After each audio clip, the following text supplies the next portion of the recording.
Hello, this is Ms. Nichols.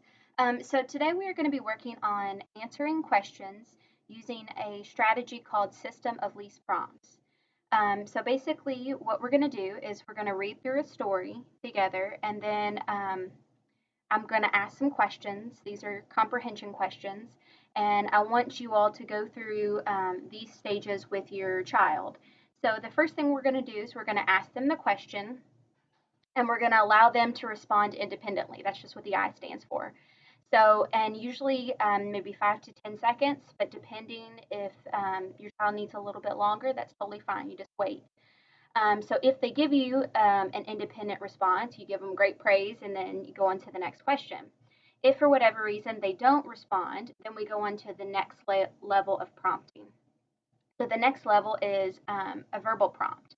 So this might be you're verbally prompting the student to touch a certain answer.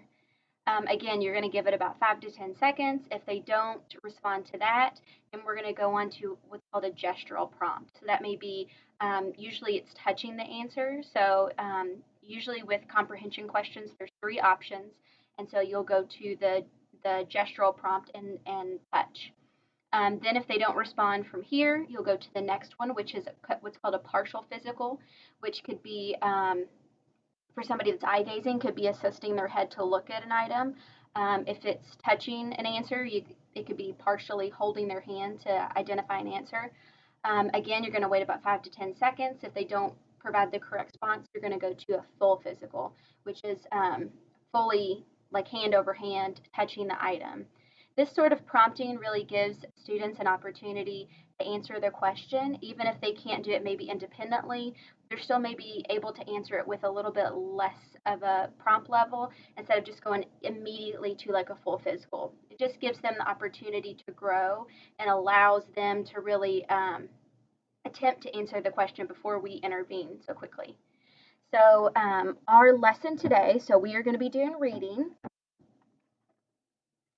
So our first is our reading, and then our then is our reward. So for our rules today, I'm really just going to focus on 2. So we're going to focus on really looking at the teacher and looking at the screen, and we're just going to practice really listening. Okay? So our story today is called School Year Decisions. So a new school year starts soon in the U.S. This school year may be different.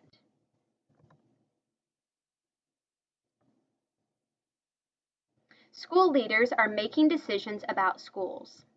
They want to keep students healthy. They do not want the coronavirus to spread in schools. Some students will learn in classrooms. Students may need to wear face masks. Students may sit farther apart.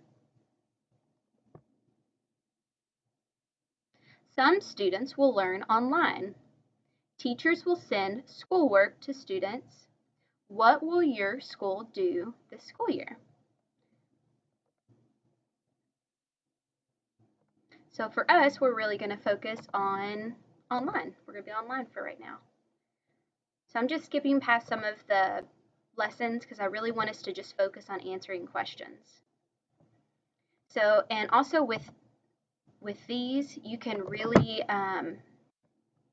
you should be able to zoom in.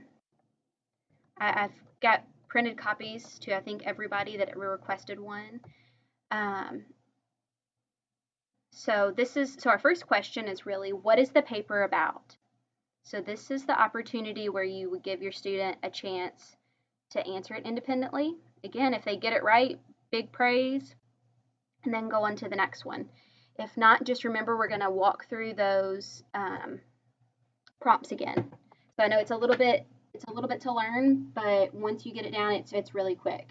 So if they don't get it right independently, then we're going to go to like a verbal, then a gestural, a partial physical, and then a full physical. So what is the paper about? So we know that our paper that we just read about was about school year decisions. School year decisions. So our next question is who are making decisions about school. So who? So that means like a person. So our options are balloon artists, zookeepers, or school leaders. So we know they are school leaders. School leaders. And then the last question, where does a new school year start soon? So where? So what location? Is it Mars, the US, or the moon? So we know that we're starting in the US. US.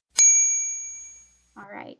So this strategy, it's called System of Least Prompts, and I'll put a little bit more information up with it with this lesson. It's also really good to work with questions that are yes and no. It doesn't have to just be comprehension questions. It can be any sort of question, but it's a good way to allow that student to have an opportunity to answer. So if you have any questions, just let me know, and I will keep you all posted. Thank you.